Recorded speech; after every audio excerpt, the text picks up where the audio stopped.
заедничко прашање. Повелете.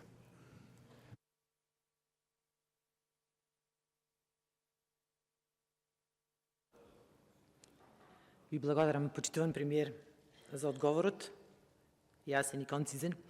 Она што вие го имате како чувство дека некој од представниците на синдикатите се однесуваат повеќе политички, како се представници на некоја партија, не го имате само вие, верувајте, туку голем дел од македонскиот народ го има истото чувство.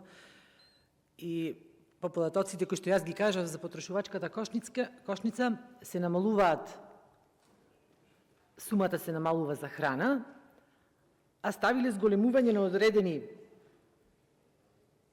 рекреација, култура, ресторани, хотели, лично хијада. Дали тоа е направено случајно или намерно, оставаме јавноста да суди. Она што го споделивте со нас и со јавноста за законот со кој што маркетите требаше да објавуваат на официјалната страна цените на своите производи, ова е многу, многу важно што го кажавте и ќе биде многу од голема корист за граѓаните, да можат да ги компарираат цените во маркетите.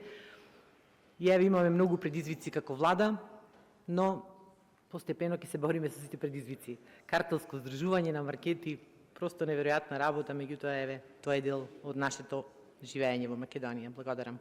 Немам дополнителни прашања. Благодарам. Третото прашање исто така е упатено до председател